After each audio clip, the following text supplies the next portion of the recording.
Tonight on Channel 6 News Weekend Edition.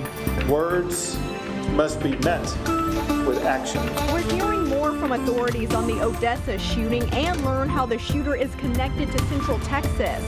Plus the latest on Hurricane Dorian as it reaches the Bahamas. And how a newly renovated Temple home is giving local boys new hope. We'll talk about it in this week's Central Texas Spotlight. Channel 6 News Weekend Edition starts right now. Hayden's telling me, Daddy, I can see the gunman. I don't know if he's pointing this way or not. And on FaceTime, you're thinking, that's the last time I'm going to see my daughter. That's going to happen right in front of me. The Midland Odessa community and the country still trying to process the loss in the latest mass shooting in our state of Texas. Good evening and thanks for joining us. I'm Imani Payne. It was a shooting spree that spanned several locations in 2 different cities, leaving 8 people dead, including the suspect who died in a shootout with police. And tonight we're learning that the shooter has ties to Central Texas. The gunman is 36-year-old Seth Ator. Channel 6 is only choosing to identify the gunman because of his connection to the Central Texas area. Records show that he once lived in both Lorena and Waco. Records also indicate that he attended Lorena High and was enrolled at Texas State Technical College in Waco in 2005. He also has a criminal record in McLennan County where he faced a misdemeanor charge in 2001. Tonight we're learning more about those who were killed in this shooting, how their loved ones are holding up, and hearing from the ones thankful to have barely escaped with their lives. NBC's Joe Fryer has their stories. I don't know. As bullets flew aimlessly across Texas roadways, Rodolfo Arco was driving his semi-truck home from work. But now he's gone, so, you know. Wife Bari says her husband of 20 years, the father of her 3 kids, was struck and killed. I don't want another little girl without dad like my girls. Arco was one of 7 people killed, along with mail carrier Mary Granados, who was preparing to celebrate her 30th birthday with identical twin Rosie. She was special, and I don't know what I'm gonna do without her, you know, because I'm not gonna see her anymore. Among the injured, a 17-month-old child, Anderson Davis. She was hit in the chest and face by bullet shrapnel, but is expected to make a full recovery. Her family says, "We hurt so badly for the families whose loved ones didn't survive this tragedy. We're thankful for our beautiful baby girl and look forward to reuniting her at home with her twin brother soon." One of many close calls. I don't know how he didn't hit me. Shauna Saxton says she was at a stoplight when the gunman pulled beside her car and fired. There were 3 more shots, and I'm pretty sure they were for me. But he missed. He missed us entirely. Isaac Eaton was also caught in the chaos. It was like a war zone. There was cars everywhere.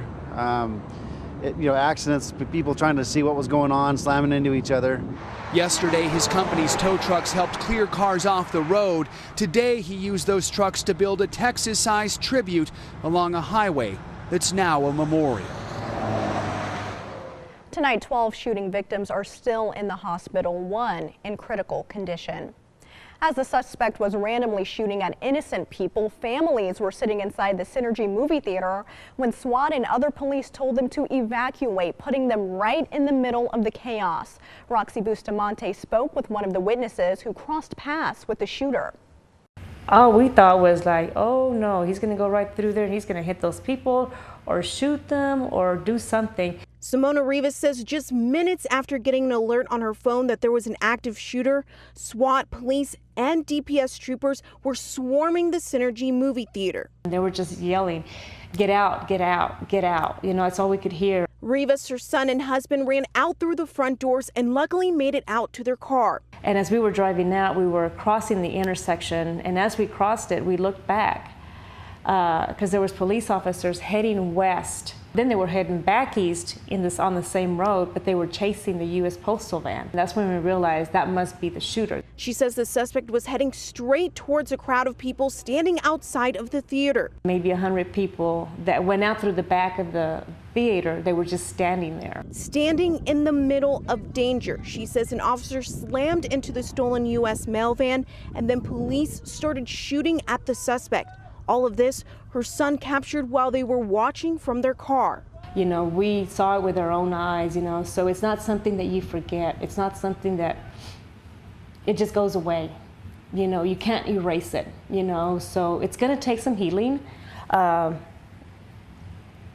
everyone, you know, but thank God that we're good, you know, we're fine, we're alive, and I just feel bad for all the family members who lost their loved ones, you know, because they're from here, you know, they live in our community, you know, we're supposed to be safe in our own homes, in our own community, and unfortunately, we're not. One point of focus in today's investigation into this mass shooting was a home in West Odessa where FBI agents executed a search warrant. FBI, ATF, and DEA agents wearing tactical gear used an armored vehicle to get inside the home. They used a loudspeaker telling anyone in the home that they have a search warrant and to come out with their hands up. They also used a bomb squad robot inside the home. That gold Toyota that police say the shooter was driving at one point during the incident is registered to this home in question, and the name on that registration is the same as the man police identified as the alleged shooter. A neighbor says she would see a man at the property shoot guns randomly at night. Other people who live in this neighborhood say watching all of this unfold puts them on edge. I lived in El Paso, and when I was out there, that happened. Now this happens here. Just kind of want to go back home, I guess. The man was very aggressive, and we recognized the car on Facebook. It's unclear right now what they were looking for, but police say people in town should expect to see lots of police activity, with more search warrants being executed in the next few days. Also happening today, Governor Greg Abbott was in West Texas to address the grieving community. He says his heart breaks for the victims and their families, and that he is actively working with legislators to find a solution to end the gun violence. Hundreds gathered at a prayer vigil for the shooting victims tonight. Those in attendance heard from the mayors of both cities and received prayers and encouragement from area pastors. It was a public vigil held in the quad at UTPB. There was also a high school orchestra there that played music. More vigils and prayer services are scheduled to take place in the area later in the week. We have sent a Channel 6 crew to Odessa. They'll have reports for us starting Monday morning during Texas Today. Well, it's time now for a first check of our weather. Meteorologist Bill Hecky is standing by with the details. Hey, Bill. Hello, Imani, and hello to you. We have had a few showers today, a warm day. Temperatures are coming down now, 83 Temple, 85 Waco. The winds are fairly light. We'll start in the middle 70s tomorrow and just heat up. We'll have your forecast coming up in a little bit. Imani. All right, thanks, Bill. Well, today marks the start of a new month and the start of some new state laws that you'll want to know all about. Nikki Lattarulo is standing by to break it all down. Hey, Nikki. Hi, Imani. September 1st is here, which means hundreds. You can visit our website, kcentv.com. Imani? All right, thanks, Nikki. Still to come, how a newly renovated Temple home is giving local boys new hope. Then the latest on Hurricane Dorian. Stick with us. Welcome back. Underserved young boys in East Temple will now have a place to build friendship, seek guidance, and learn valuable life skills, thanks in part to a lot of hope, hard work, and a newly renovated house. And this week's Central Texas Spotlight, we're taking a look at the 411 house. After more than a year of renovations, the ribbon is finally cut, and this home, known as the 411 house, is ready to serve the community. But yeah, we wanted to have the feel of a home and not the feel of a program. So that's part of why it's in a home.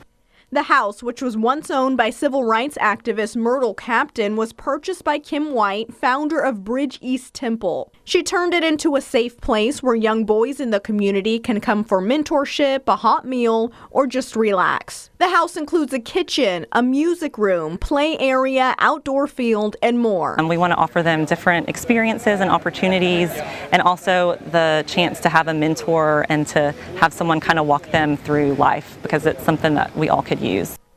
The renovations were made possible by community donations and a $40,000 grant from Chip and Joanna Gaines. The community came forward and just donated, a roof, the electrical work, the floors, the paint, just everything to completely remodel it. So that was really encouraging, just to have the community support behind it. Kim hopes the space will provide neighborhood boys with opportunity, positivity, and lay the foundation for them all to have a promising future. It has just changed me and changed the way that I see a lot of things, because every kid is different and every kid needs something different, and every kid can use an extra adult to help them along that way and help them find that. The house is also right across the street from James Wilson Park, so the boys will be able to enjoy participating in other activities there as well. If you'd like to get involved, we have ways to do so on kcentv.com. And if you know of someone I should spotlight in the future, message me at epayne@kcentv.com.